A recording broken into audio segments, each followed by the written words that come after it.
Hoy les invito a que meditemos en torno a este tema titulado Somos cristianos para salvar. Y esto nos habla de un rol y una función. ¿Cuál es, o mejor dicho, un rol y una función, pero sujetos a una identidad previamente? ¿Cuál es nuestro rol en el mundo actual? ¿Cuál es nuestra función conforme a ese rol? ¿Cómo funcionamos? Pero todos sujetos supeditados a una identidad. Lo primero, que nuestra identidad somos cristianos. Cristianos porque seguimos a Cristo y porque Cristo nos da precisamente esa identidad que destina también una forma de ser, una forma de vivir y un destino también. Pero como cristianos, ¿cuál es nuestro rol? ¿Qué función tenemos en el reino de los cielos aquí en la tierra? Y para eso, primero vamos a examinar, salvar, pero ¿salvar de qué? ¿Y cómo es que salvamos? Y esto es muy interesante porque muchos somos cristianos, pero no todos entendemos este rol que no solo para mí, sino para la palabra de Dios, para la voluntad del Padre, para lo que vino el Señor aquí a la tierra, es el fundamental. Somos cristianos para muchas cosas, pero para la principal, ¿la comprendemos o no? Es fundamental si comprendemos para qué estamos aquí en la tierra. Muchas veces creemos que somos cristianos para tener buenas costumbres, sí, para aprender buenos hábitos, pero para eso no hay que ser cristiano solamente. Para eso uno puede seguir una filosofía moral adecuada, principios y normas sanos, justos, correctos. Así que pensar que somos cristianos para tener buenos hábitos es una pregunta o una respuesta a medias, insuficiente, y que puede ser reemplazada cuando yo entiendo que el cristianismo solo para eso, entendiendo mal, nuestra fe cristiana puede ser reemplazada por cualquier cosa. Pero cuando entendemos que somos cristianos para salvar y que la salvación es por medio, solo por medio de Jesucristo, entonces no solo nos establecemos en el verdadero propósito, sino que nuestra función y nuestro ministerio va a ser mucho más profundo, mucho más certero, más efectivo, va a ser lo que Dios quiere que seamos. ¿Por qué decimos que somos cristianos para salvar? Vamos a 1 de Pedro capítulo 2. ¿Quiénes somos los cristianos? Aquí lo define 1 de Pedro capítulo 2, específicamente el versículo 9. ¿Qué es ser cristianos? ¿Qué representa ser cristianos? ¿Qué representa y cómo se vive este cristianismo? Bueno, vamos a leerlo aquí. Permítame solamente hacer algo muy sencillo que me están solicitando en este momento. Personas que quieren llegar a la iglesia. Eso me parece maravilloso. Y conforme a esto, vamos inmediatamente vuelvo y repito, a ver cuál es el centro, el fundamento, la esencia de nuestro cristianismo. Somos cristianos para salvar, y eso queda claro en en 1 de Pedro, capítulo 2, versículo 9, cuando dice lo siguiente: mas vosotros sois, hablando de identidad, linaje escogido. Vamos a detenernos en linaje escogido. A nosotros nos escogió el Señor mismo. Hoy he escuchado unas palabras que me motivaron mucho, ¿verdad? Yo no puedo apartarme de Dios si Dios fue el que me escogió a mí. O sea, ¿qué soberanía yo tengo para apartarme, verdad? Era lo que estábamos hablando en la tarde aquí con Xavier. Sí, Él es el que me escogió a mí. Él me escogió para algo. Así que el que tiene suprema autoridad, porque Dios tiene suprema autoridad, porque también eso hace que yo no pueda desprenderme de un llamado superior, una autoridad suprema. No es que me llamó a mí para malas acciones el vago de la esquina, ni para una relación licenciosa y lícita una persona que no me puede ofrecer el verdadero amor. No es que me ofreció una botella un político deshonesto, sino alguien que es honesto, puro, con suprema autoridad, con suprema solvencia moral, me llamó a mí. ¿Para qué? Para ser real sacerdocio, entendiendo que el sacerdote es aquel que en medio de, entre el Dios y el pueblo está el sacerdote. poniendo delante de Dios las necesidades del pueblo, pero también intercediendo por este pueblo. En el Antiguo Testamento ese sacerdocio y los llevaba a ellos a sacrificios de animales y por medio de esa sangre clamar, suplicar por el perdón de Dios ante los pecados de ellos. Nosotros como real sacerdocio también intercedemos. Nosotros hacemos real sacerdocio cuando intercedemos por el pueblo los jueves en la noche, cuando nos reunimos, donde ponemos peticiones, pero hay algo que me está gustando mucho este tiempo de intercesión. Hay una madurez manifiesta en nuestras oraciones.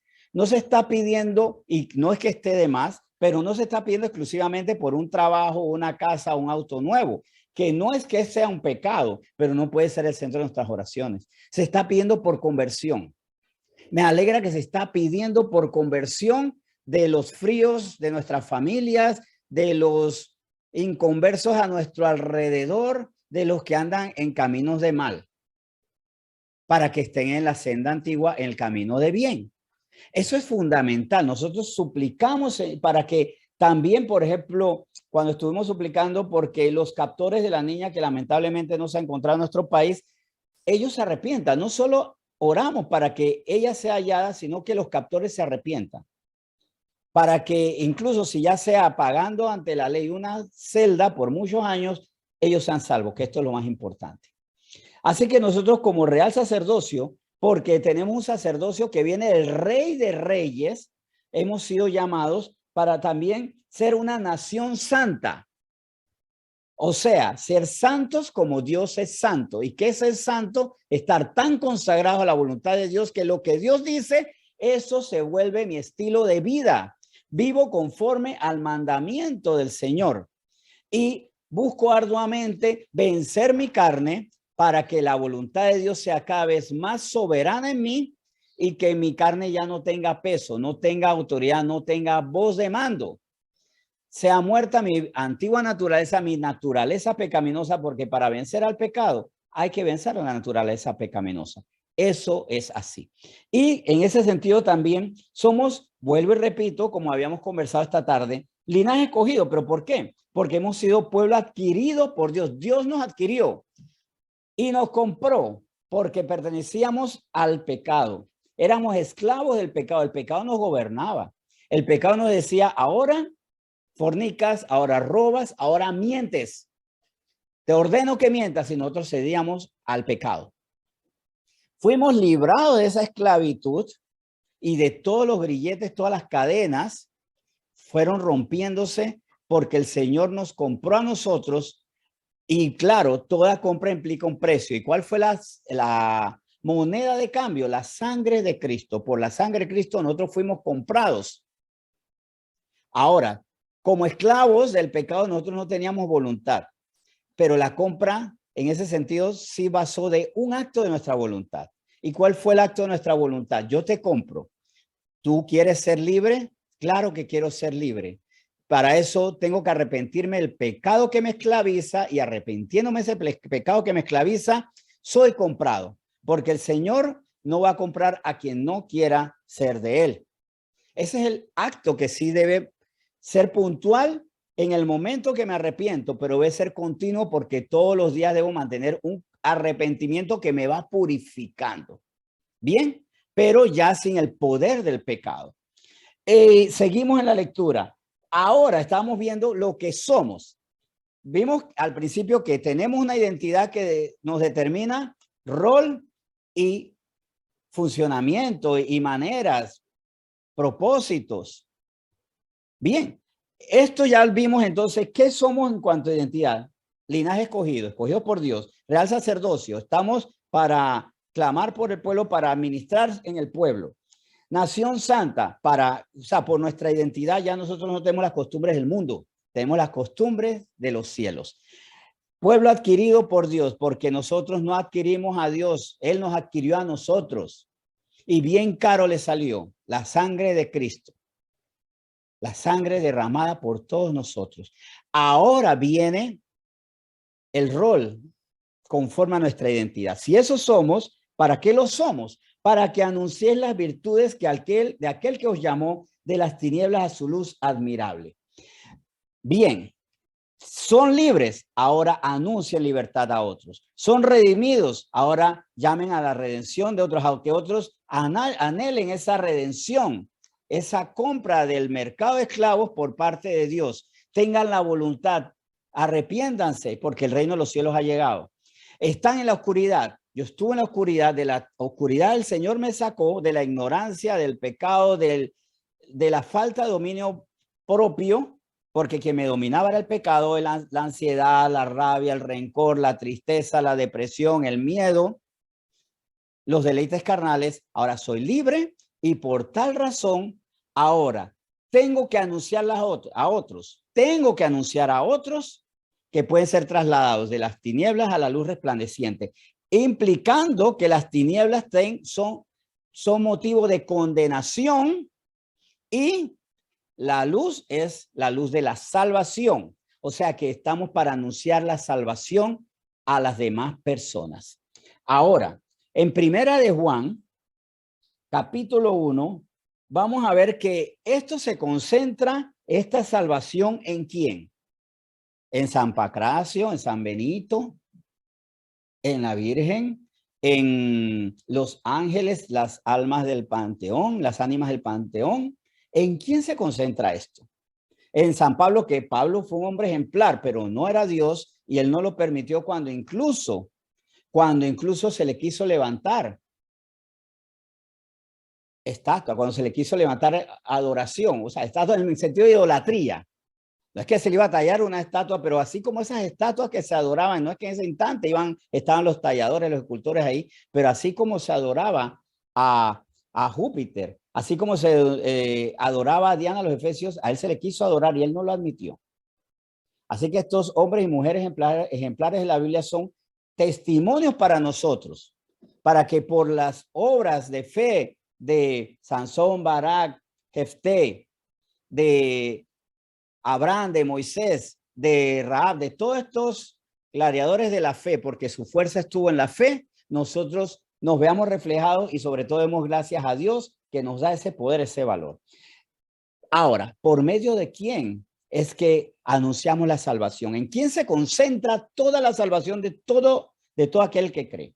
Primero Juan capítulo 1, 3 al 4. Lo que hemos visto y oído, esto os anunciamos, para que también vosotros tengáis comunión con nosotros, y nuestra comunión verdaderamente es con el Padre y con su Hijo Jesucristo. Estas cosas os escribimos para que vuestro gozo sea cumplido. Inmediatamente vemos que la comunión con el Padre es también con el Hijo. Y el Hijo está aquí para llevarnos al Padre. ¿Y quién es el Hijo? Jesucristo. Quien ve al Hijo, ve al Padre. Así que la salvación llega por reconocer al Hijo como al Padre, como Dios. Por eso toda religión que aparenta ser cristiana y que no dice que Jesús es Salvador es suficiente en ese argumento para que me lleve a huir de ahí. Cualquier religión que dice que solamente Jesucristo fue un hombre ejemplar, un profeta, un maestro, pero no reconoce a él como el único Salvador, porque nosotros no podemos ser salvos por nuestra obra jamás. Esa es una religión falsa y que no es que sea peligroso porque vivo entonces pensamientos equivocados en la vida aquí pasajera, sino que me lleva a la condenación eso. Seguimos con 1 Juan capítulo 1. Este es el mensaje, versículos 5 al 7.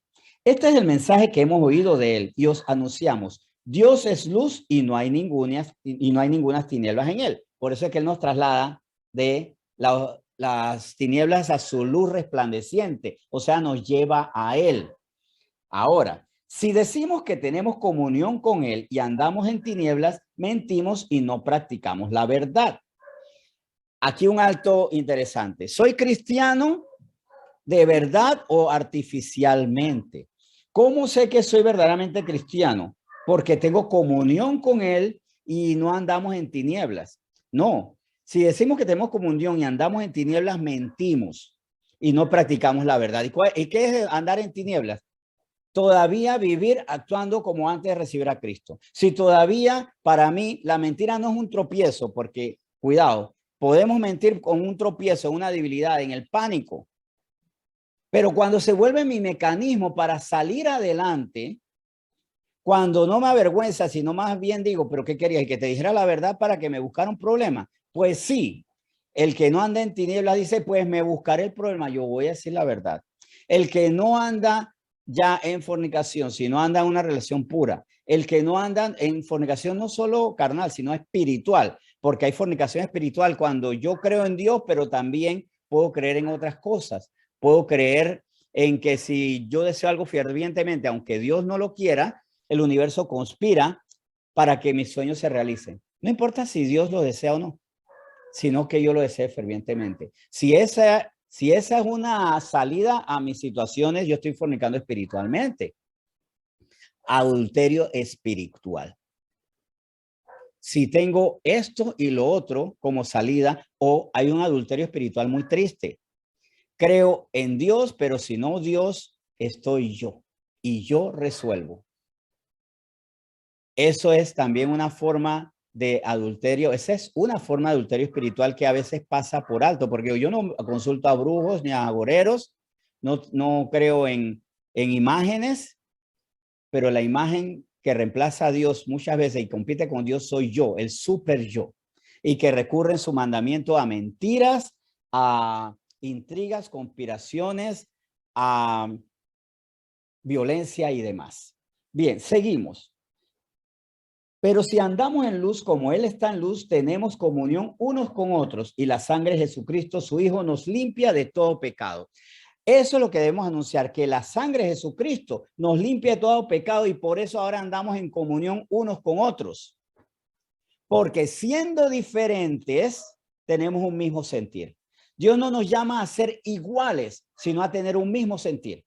De hecho, ni en la iglesia todos son iguales, por eso hay apóstoles, hay profetas, hay maestros, hay evangelistas, pero todos con un mismo sentir.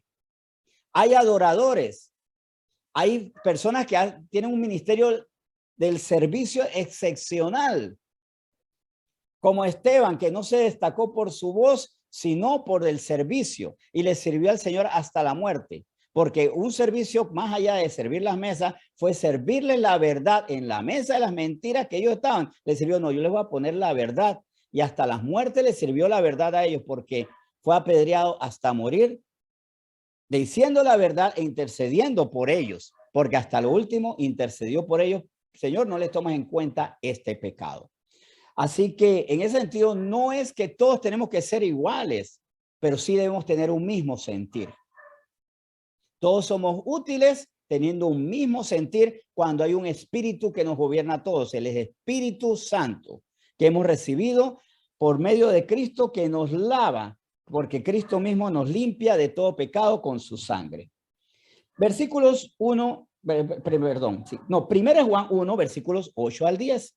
Si decimos que no tenemos pecado, nos engañamos a nosotros mismos y la verdad no está en nosotros. La más grande mentira es decir yo no peco.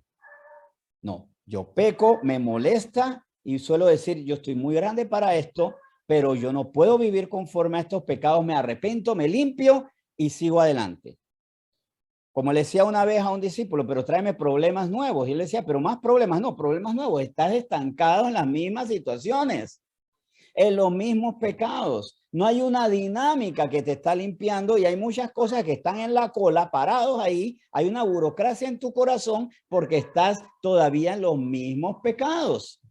En la misma inercia, porque la inercia genera un movimiento. En la misma quietud. Una esterilidad en tu vida porque no sales de los mismos pecados. No es posible que hace un año me dijiste que tienes amarguras y todavía tienes las mismas amarguras. Tiene que haber una dinámica. Sorpréndeme con pecados nuevos. ¿Para qué? Para decir, ya pasamos esta hoja, ahora vamos a superar otros pecados. Que yo he pasado, y les digo como testimonio, a la dinámica de nuevos pecados que descubrí, sí, porque mis pecados originales, iniciales, mis pecados con los que partí fue alcoholismo, el Señor me quitó el alcoholismo, tabaquismo, el Señor me quitó la dependencia de unos cigarrillos, la pavorosa impresión que la muerte era terrible, el Señor me quitó el pánico a la muerte. Pero después que pasé esa hoja, vino una dinámica muy interesante. Le tenía todavía temor a los imprevistos, a lo que no podía controlar. y trataba de controlarlo y todavía hay resabioso que a veces quiero controlarlo todo. Pero me he ido librando de eso porque si algo salía de mi control, el descontrolado era yo. No la situación podía estar todavía ahí para resolverse. Yo entraba en una crisis muy fuerte. Entonces el Señor me va limpiando de esas cosas. La tristeza, también una melancolía que me acompañaba, yo le daba un carácter poético. Pero muy extremadamente melancólico que me lleva a la depresión. Y eso en una dinámica de pasar la página porque me voy arrepintiendo de pecados, voy descubriendo otros. Y cuidado, que hay muchas situaciones que yo no he descubierto, pero ¿sabe qué pasa con los pecados? Los pecados no le importa que yo no los comprenda. Ellos siguen trabajando. Los pecados son como los espías. Les gusta a veces estar en secreto. Muchas veces les gusta estar en secreto. No los llevo a la oración.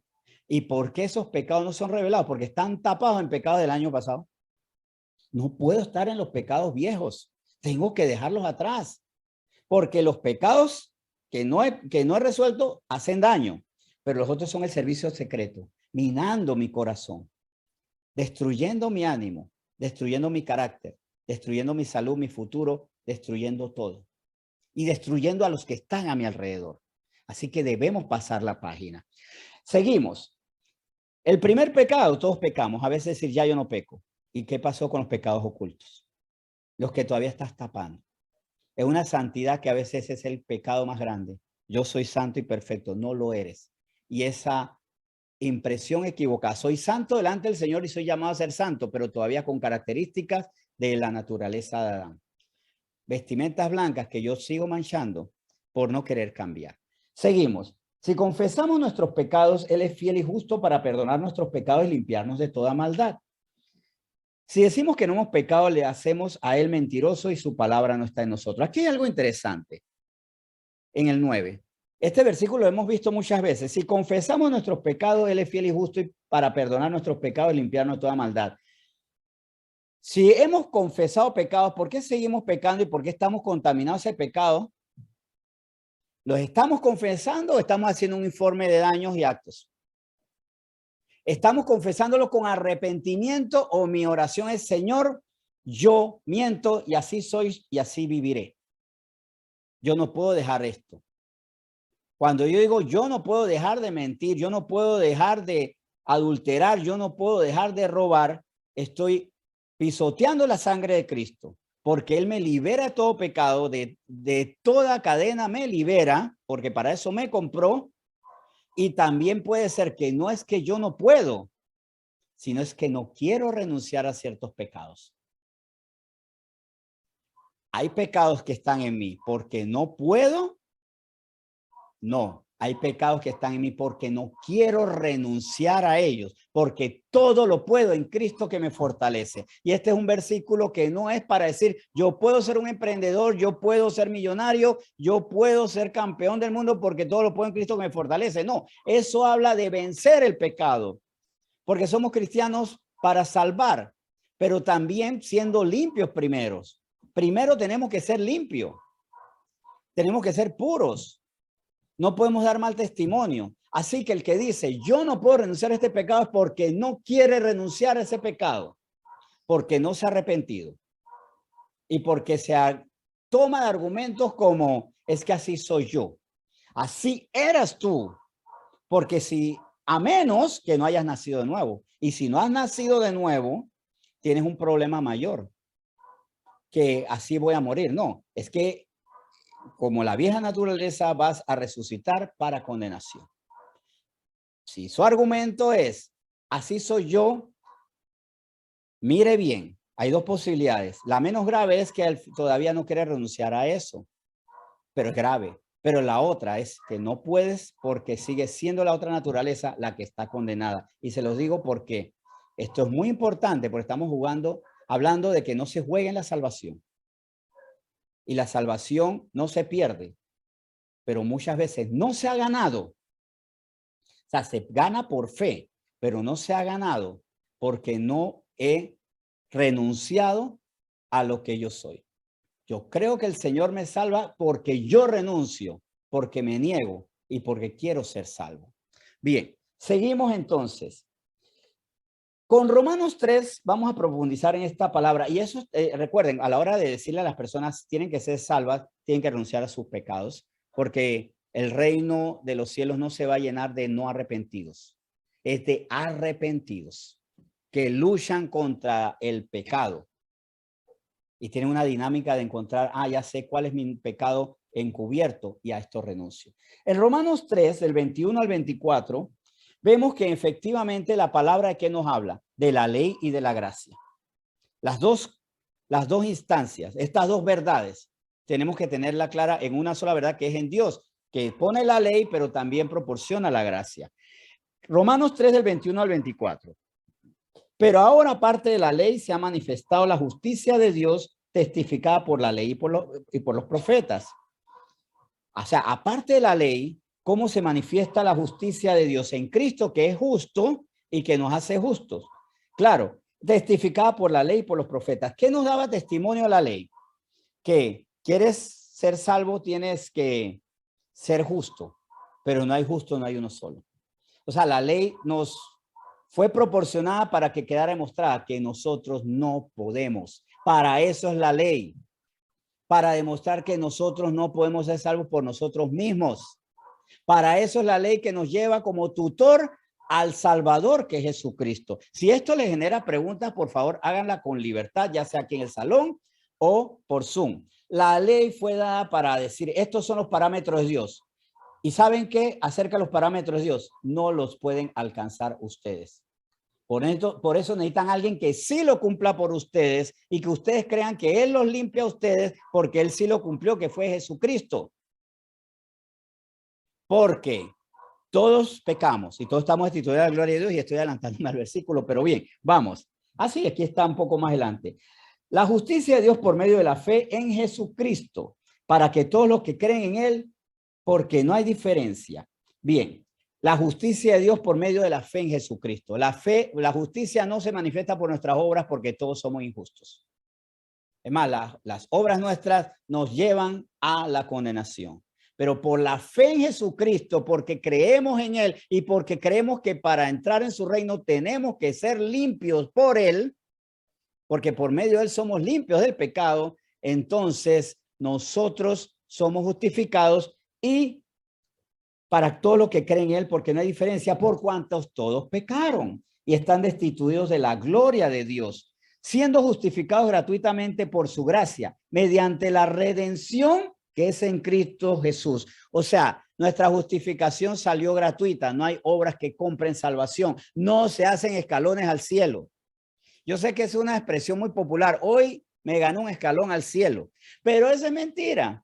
Nosotros no tenemos escalones al cielo, tenemos una puerta al cielo y es definitiva por medio de Jesucristo, redimidos en Cristo Jesús.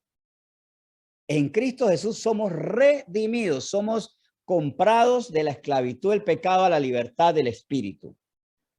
En Hechos 4, vamos a Hechos capítulo 4, versículos 11 y 12. ¿Y por qué tanto énfasis en Jesucristo?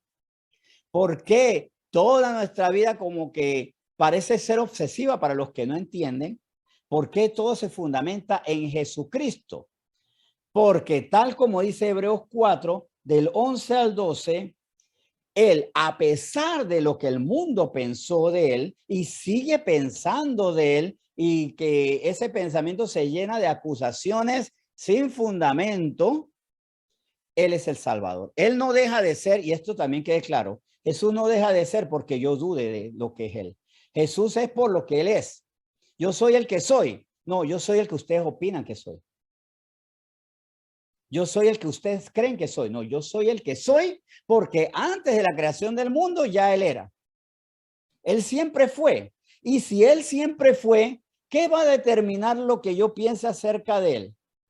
Eso no mueve ni microscópicamente, nanométricamente, no mueve un poquito la posición de lo que es Él.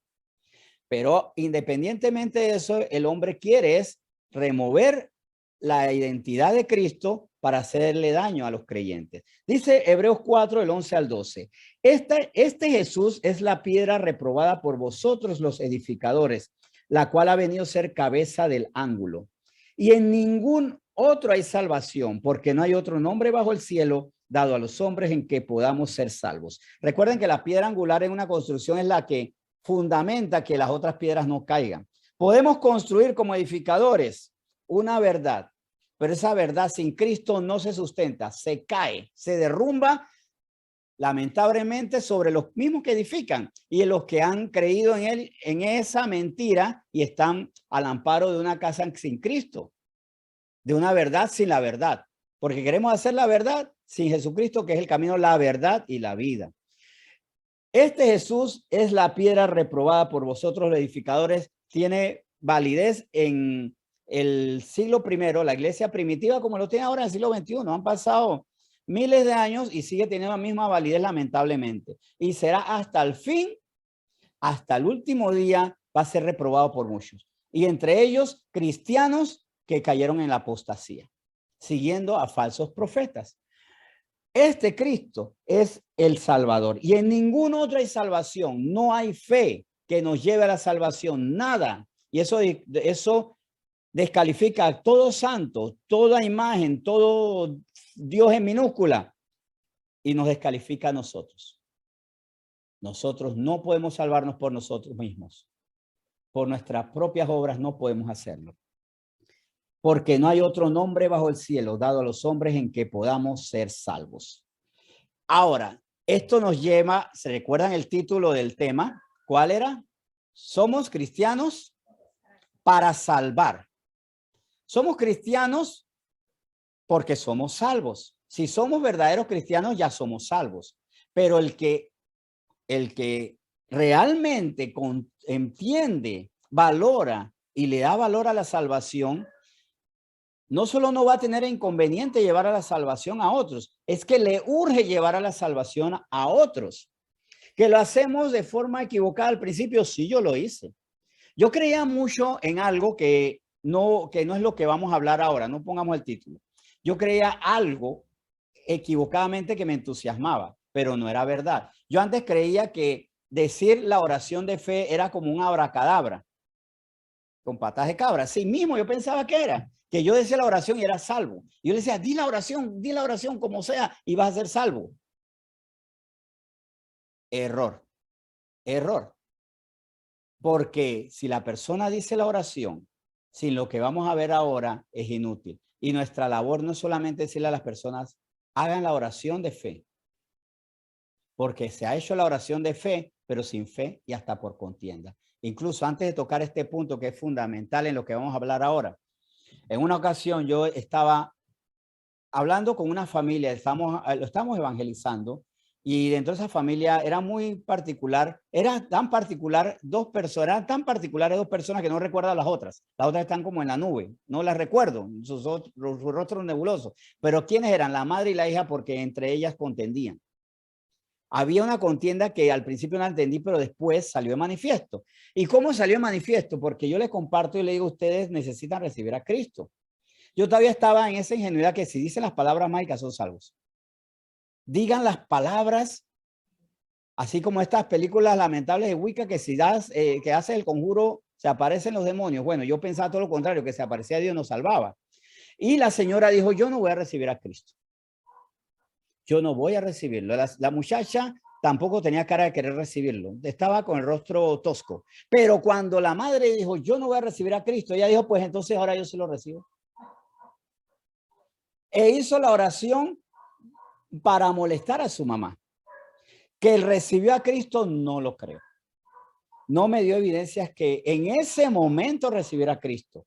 Y puede ser que las personas reciban a Cristo por contienda, por quedar bien delante de la chica. Yo ahora tengo que, o sea, si esta chica es cristiana, yo voy a decir la oración llorando y todo, porque ahí está la chica. Para que no me molesten, ¿sabe qué? ¿Qué tú quieres? ¿Que yo dé la oración de fe? La digo ya, pues, no molestes.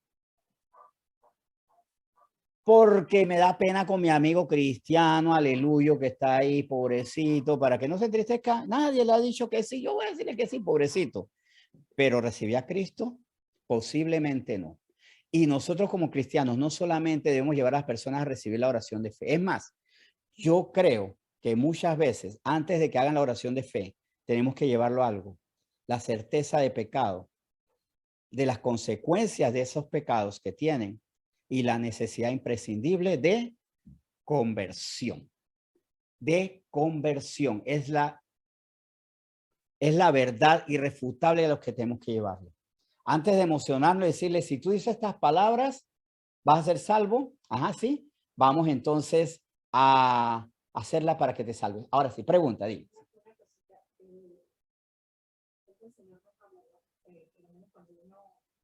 Tiene mucha familia católica. Ajá, exacto. Siempre nos dice que Pedro era la piedra angular, ¿verdad? Claro. Aquí en este versículo nos damos cuenta cómo nos habla clarito, porque dice que Jesús es la piedra reprobada por nosotros, los edificadores, la cual ha venido a ser la cabeza de la ciudad.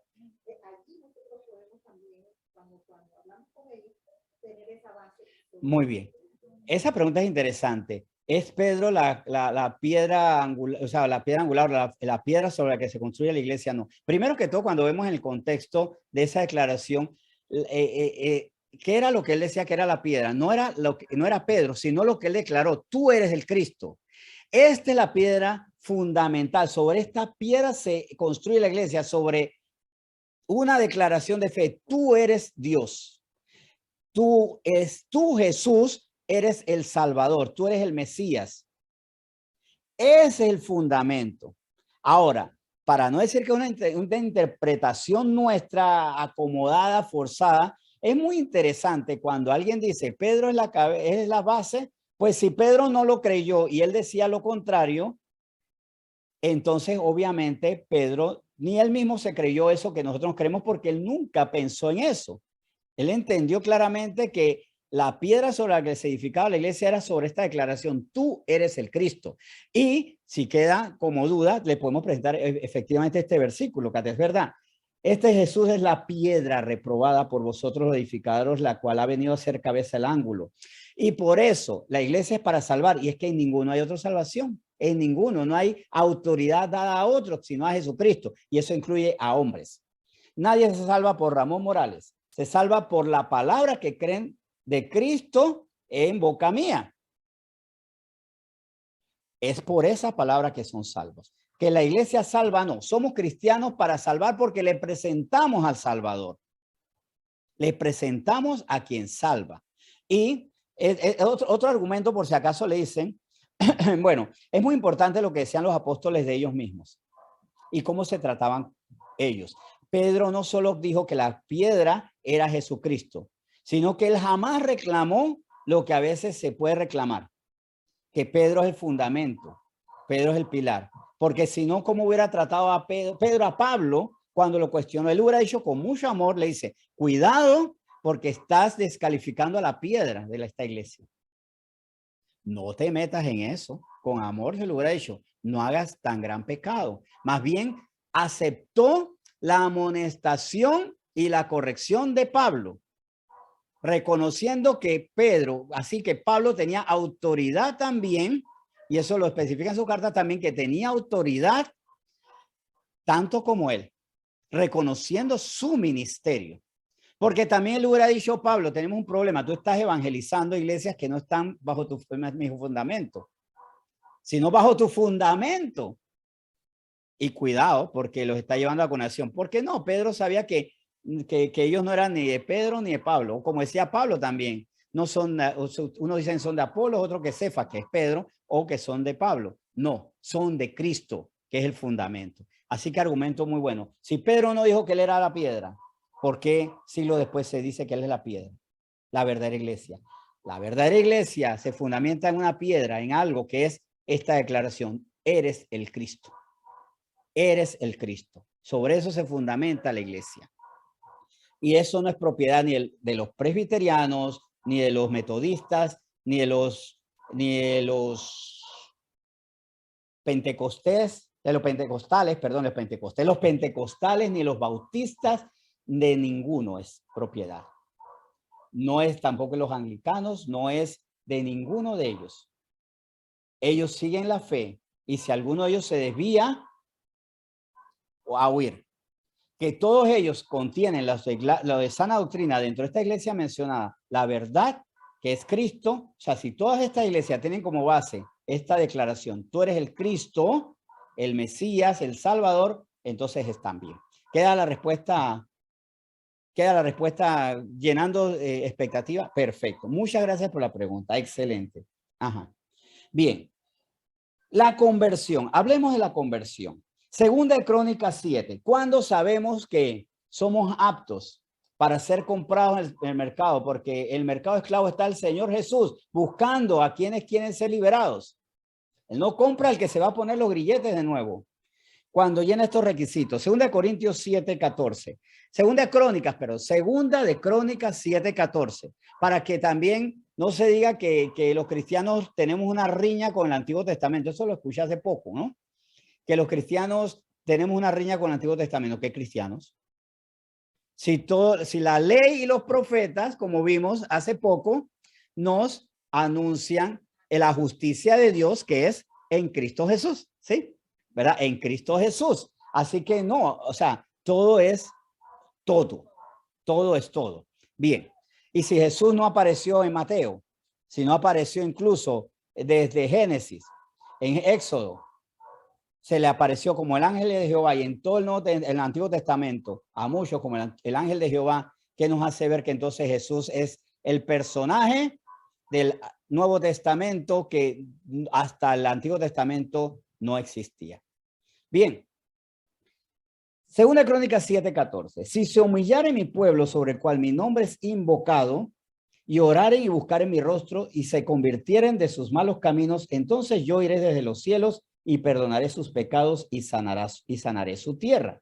Bien, cuando yo sé que soy converso, si me humillo delante de Dios, o sea, humildemente como ser humano, delante de Dios, me humillo delante de Él, por supuesto, y le invoco, hablando con Él, abriendo mi corazón, pero ¿con qué actitud? De buscar la bendición, no, buscar el rostro de Dios. Si yo humillado, no exaltado, no dándole la buena noticia, Señor, te tengo un evangelio, llegué yo. No, esa no es las buenas nuevas del reino de los cielos, sino que tú llegas a mi vida y tú me quieres escoger y tú me quieres redimir. Y yo humildemente digo, Señor, yo te necesito. Como María dijo, mi espíritu se regocija en el Señor, mi Salvador. Una mujer muy humilde. En ese momento ella recibió a Cristo como su Salvador. Se regocija en el Señor, mi Salvador, entendiendo que estaría en su vientre, sería el Salvador. Bien, entonces, continuando con esta idea, cuando yo humildemente invoco el nombre del Señor, lo solicito, le pido a Él, orando y buscando su rostro, y sobre todo convirtiéndome de mis malos caminos. Señor, este soy yo humildemente, necesito salvación y vamos a iniciar esto. Ya yo no puedo ser la misma persona. Ya yo no puedo ser la misma persona. Soy alguien que ha sufrido y se ha complacido en este pecado o en estos pecados, porque no vamos a ser tampoco exagerados. Los pecados nos han dado sufrimiento, pero también nos han dado deleites. Pero estos deleites ya yo no los quiero. Es que es más, a lo mejor me fue de deleite en deleite maravillosamente, pero reconozco que esto está mal y ya yo no quiero esto. No puedo vivir así. Sé que estos deleites me llevan a la condenación. Reconozco que me equivoqué. Ya no puedo vivir así. Entonces renuncio a esto, me despojo de lo que soy. No puedo ser, o sea, hoy es mi punto final. La conversión tiene un punto final en el que me voy a sostener. Y entonces, y en ese momento, y a partir de esa declaración de fe, Señor, yo te busco humildemente, te invoco, oro, busco tu rostro porque me necesito convertir estos caminos de mis malos caminos y recibo algo maravilloso. Tú nos oyes. Entonces yo iré de los cielos y perdonaré sus pecados y sanaré su tierra. O sea, el que hizo la oración por hacerla, ¿recibió salvación? No, si no se convirtió. Porque no lo digo yo, lo dice la palabra. Yo iré desde los cielos y perdonaré sus pecados. Porque lo primero que él hace es perdona nuestros pecados. Por medio de la sangre de Cristo nos limpia nuestros pecados. O sea, mi primer paso es mi conversión y el primer paso del Señor es te perdono. Te perdono, no peques más. Yo no te condeno, no peques más. Déjate de eso. Muchacho, muchacha, ya no podemos estar así. Tienes que sostenerte en una nueva vida y luchar confesando para que el Señor le siga perdonando los pecados, nos siga perdonando los pecados y nos siga limpiando de todo mal. Para que no seamos la misma página año por año. Para que no seamos una historia aburrida ya.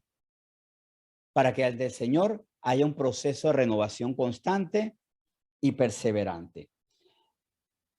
En Romanos 10, veamos que evidentemente la conversión es la que nos perdona de los pecados. Una conversión auténtica en nuestro corazón, pero auténticamente dada a quien auténticamente reconocemos. Dice Romanos 10, del 9 al 11, que si confesares con tu boca que Jesús es el Señor y creyeres en tu corazón que Dios le levantó de los muertos, serás salvos. Serás salvo, sí, ok. Yo confieso, perfecto, soy salvo. ¿Solo es eso? Porque con el corazón se cree para justicia, pero con la boca se confiesa para salvación. Pues la escritura dice, todo aquel que en él creyere no será avergonzado. Una cosa que aprendimos en el tema de la semana pasada sobre la fe, que la fe es estar convencido y persuadido que Dios es la verdad. Yo creo que Él es la verdad porque renunció a la mentira. Yo creo que es mejor comer sano porque dejó de comer chatarra.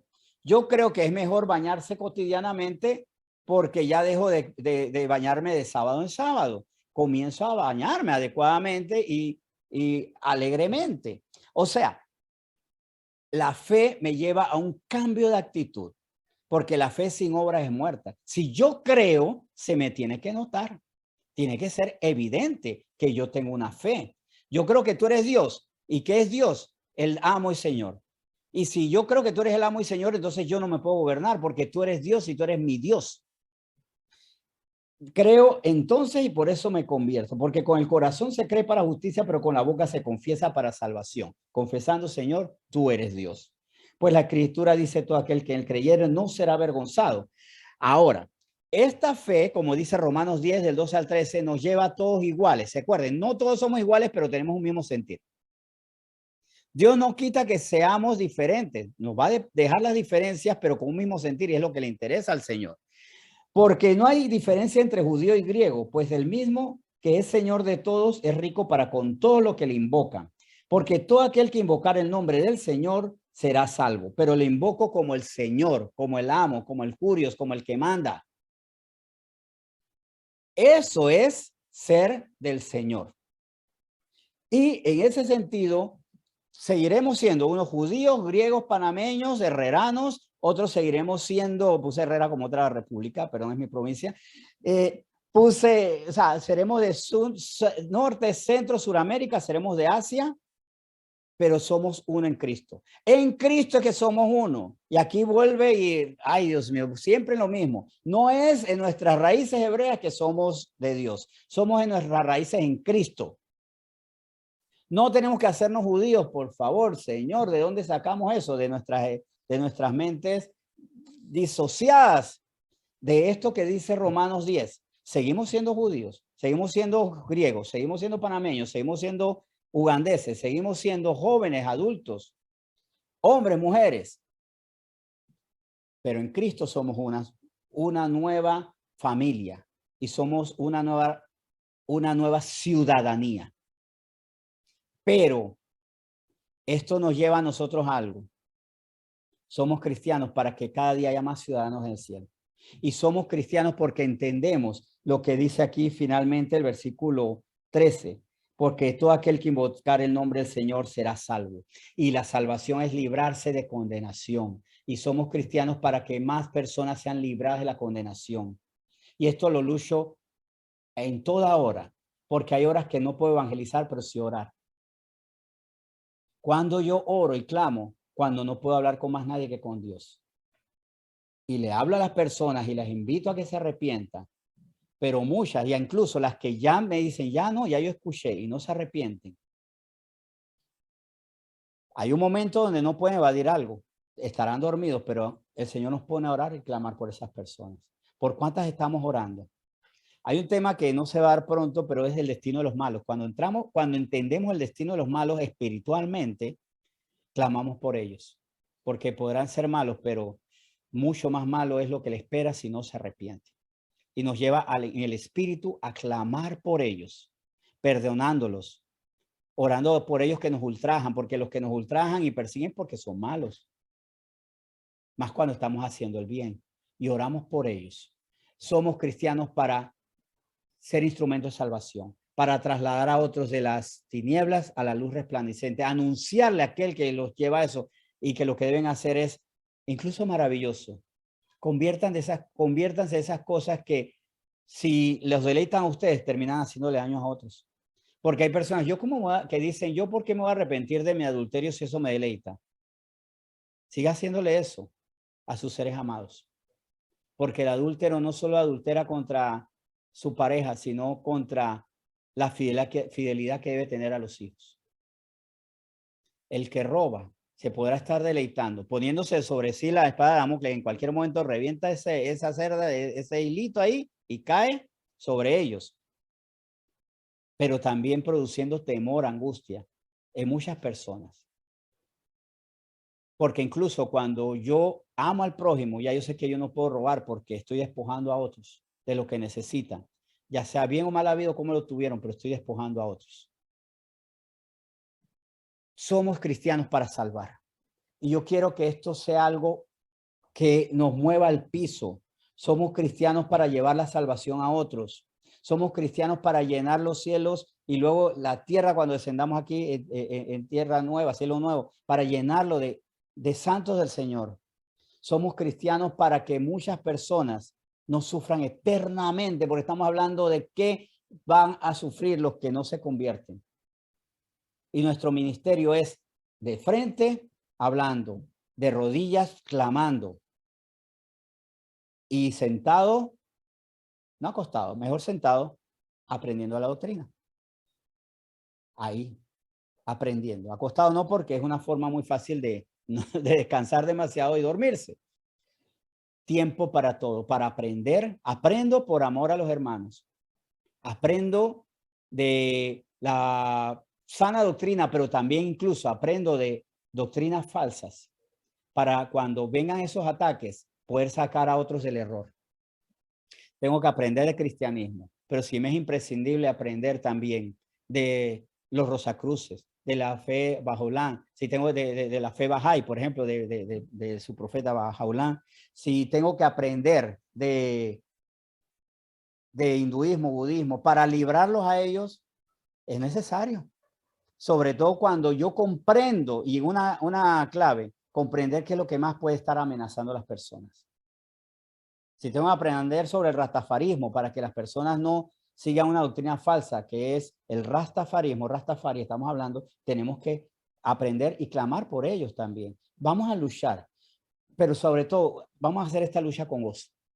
Cuando se vuelve un dolor de cabeza, cuando creemos que está todo dependiendo de nosotros, pero luchemos y cuando no podemos y estemos cargados por eso, Mateo 11:28 dice el Señor, vengan a mí, descansa. Están cargados, trabajados, angustiados. Déjenme sus cargas que yo lo haré descansar.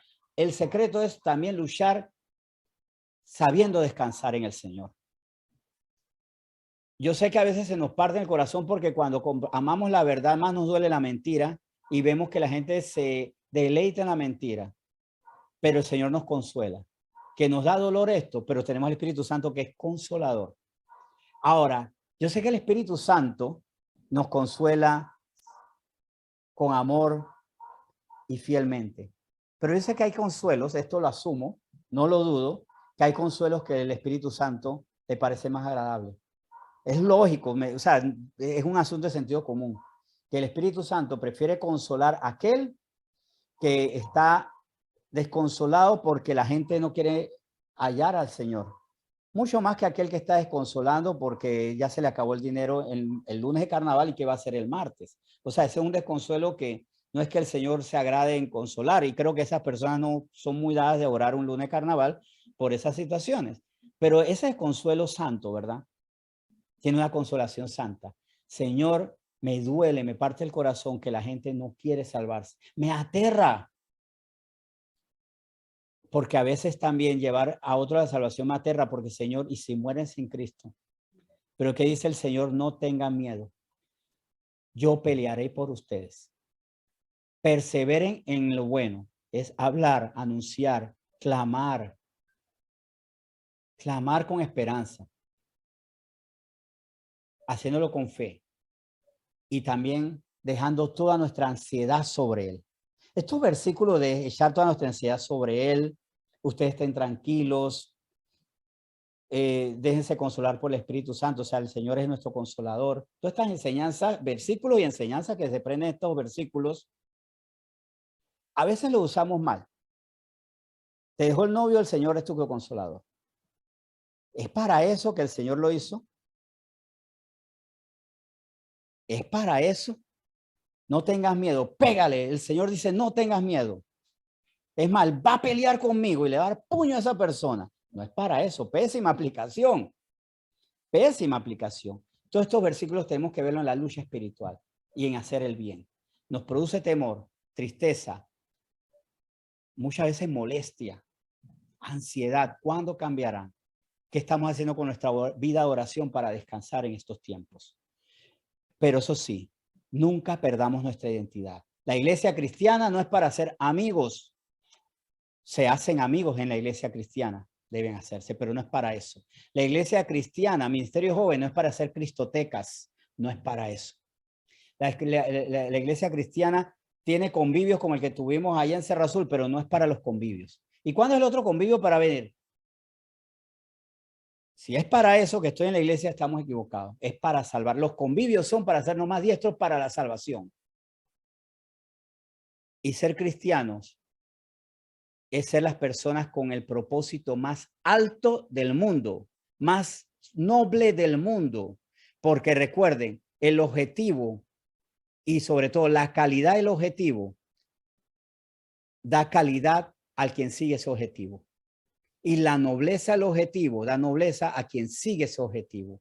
¿Y qué es más noble que librar a las personas de la condenación y llevarlos a la felicidad eterna, al gozo eterno, a la salvación, que no se pierde porque salvos y ya estando en la salvación no va a llegar el momento que el Señor va a decir, bueno, se acabó la salvación.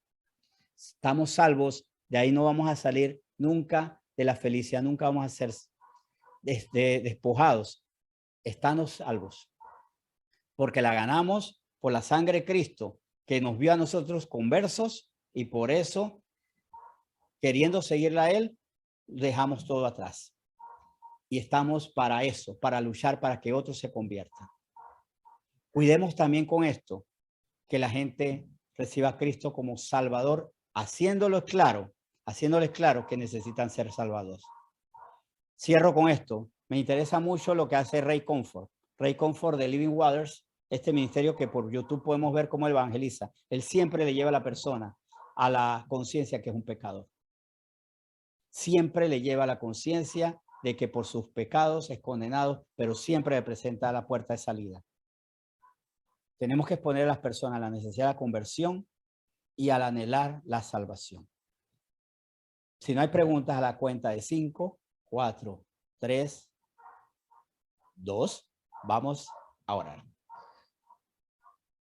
Señor, muchas gracias por este tiempo. Y sobre todo porque en este tiempo tú nos recuerdas cuál es el objetivo principal. Cara, ¿para qué somos cristianos? ¿Para qué nos reunimos aquí?